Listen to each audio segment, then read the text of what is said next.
I think that's the easy one. Yeah. Too many players. Expendability. Numbers. Now, some guys do have guaranteed deals. Like, Kyler Murray, his 4-year deal with the Cardinals is guaranteed, I think, at about $39 million. And he'll renegotiate that after 3 years, especially how well he's playing. He'll be at 150 in a couple of years. I think large portions are you just got to play. But in NFL, you understand, you got a 53-man roster. You got your practice squad guys. It's just too much money to guarantee. Now, your top, 2 to 5% of the league, most of their deals are guaranteed, maybe a higher percentage. And you got certain portions of the contracts guaranteed, but it'll never be like the NBA. It's just too many players on the roster, and that injury risk is real high. Yeah, they're too expendable. So right. Let me ask you this though. You had mentioned before, I, as a Black professional, as an attorney as well, I know all too well about that white ice being colder. With the whole movement, you've actually used that before on the show. What'd you say? You've actually used that on the show before. Oh Lord, here we go. So with that being said, with the movement, whether it be the protests that have gone on and everybody's kind of pushing forward, have you seen? Is there a transition that's real with respect to moving toward Black professional agents, financial management, financial advisors, consultants, what have you? I think so. Honestly, I was real shocked at the players speaking out the way that they did, from the professional level all the way down to the college and high school ranks.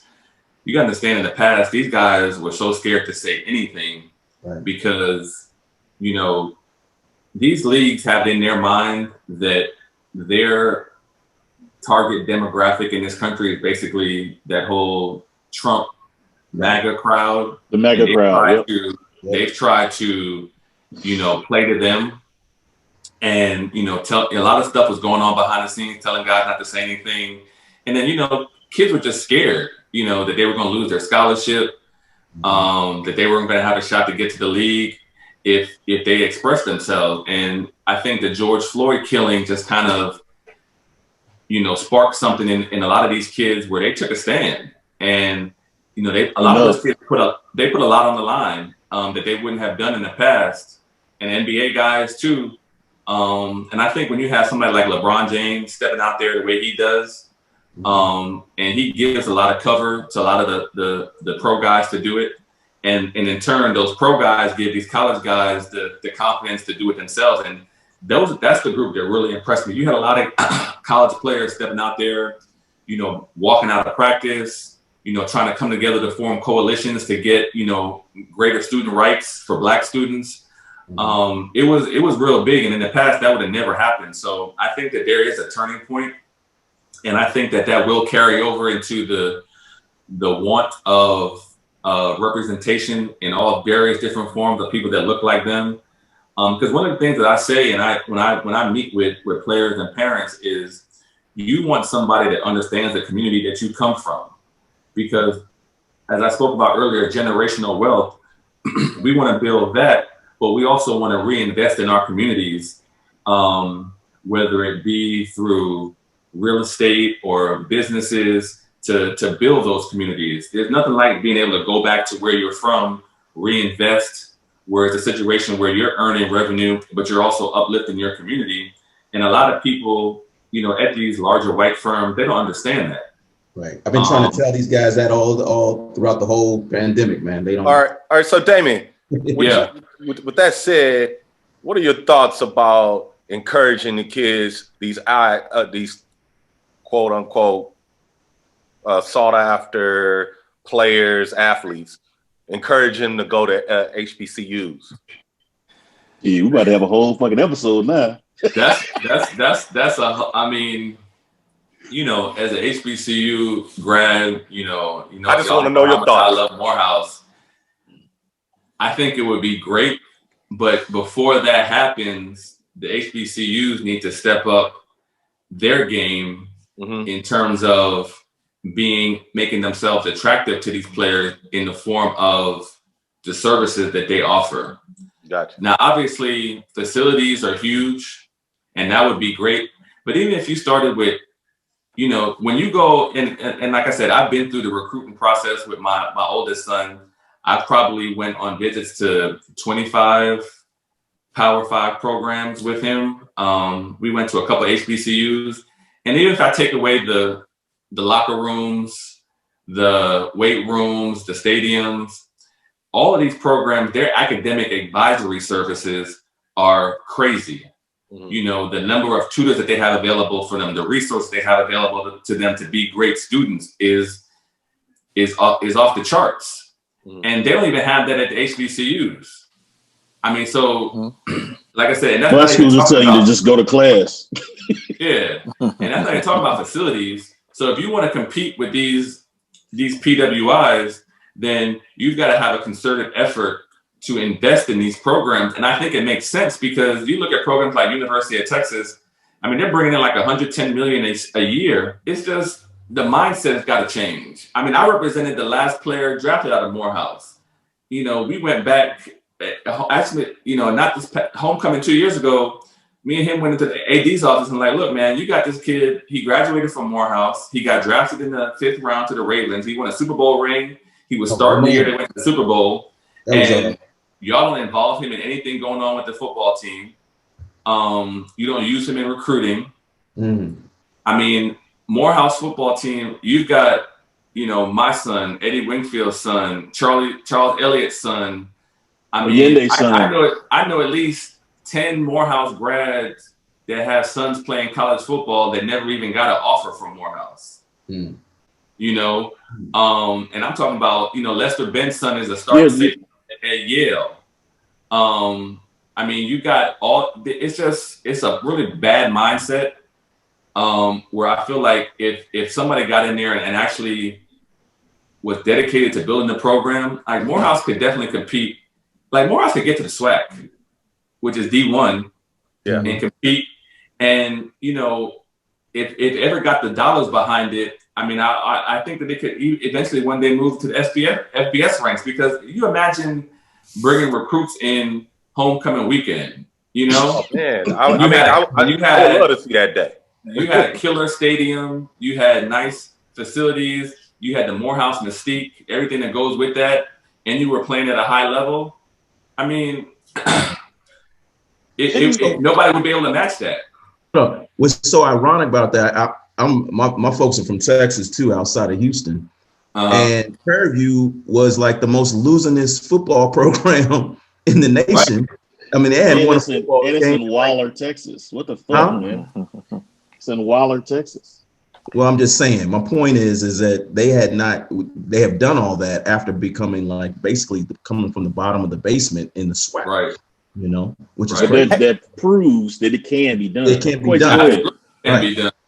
Hey, Damien, I was going to ask, hasn't there been a model set though now when we look at schools like Ohio State and Michigan or Notre Dame, where they have those TV deals? I mean, really, whether you're talking college ball or NFL, it's all the TV revenue that really sparks the money to feed into those programs. So like a school like Notre Dame, where I think they still had that contract with NBC, they're getting $100 million a year. That's, I mean, I know it's distributed amongst the school, but that has to feed into the program.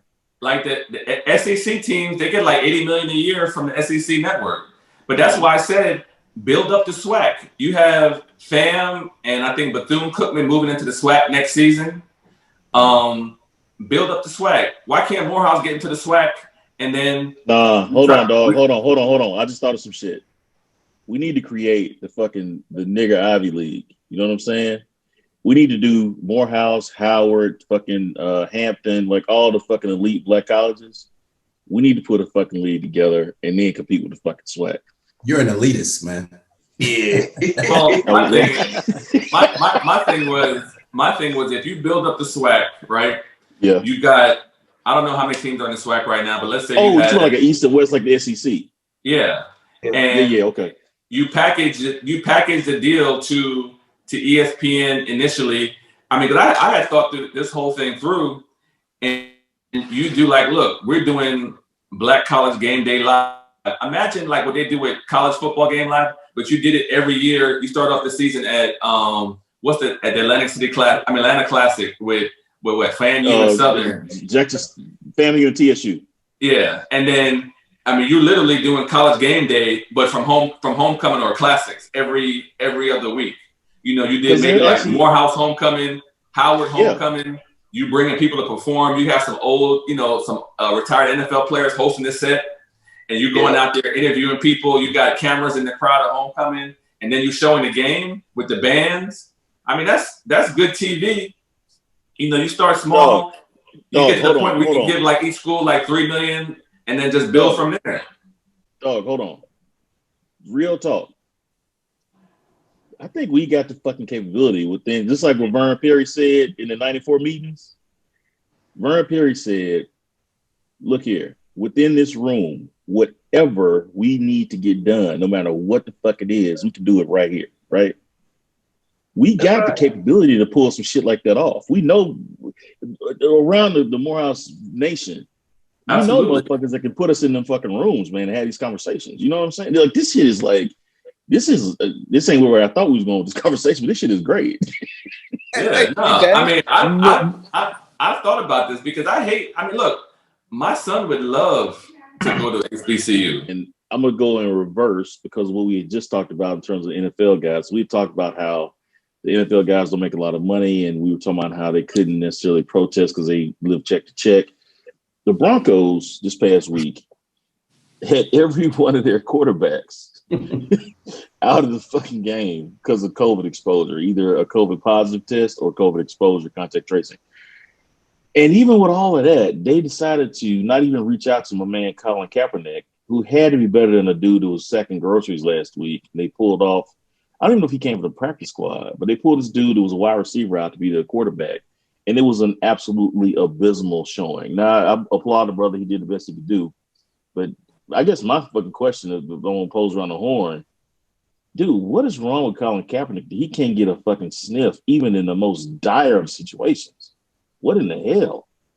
Dog, come on, man. First of all, that had nothing to do with Colin Kaepernick. They had an article about that, and he didn't even have time to pass the COVID protocols. So, because you remember, you about COVID protocols, you need 2 weeks to quarantine before you come in. The protocols put in place. There was an article about that actually, about why not call up Colin Kaepernick, and because of the NFL protocols, he wasn't able to. They didn't have enough time to actually get him in place. But more to your question, why hasn't he been called up? Because I think that's what your true question is. Why hasn't he been called up? That's a true question.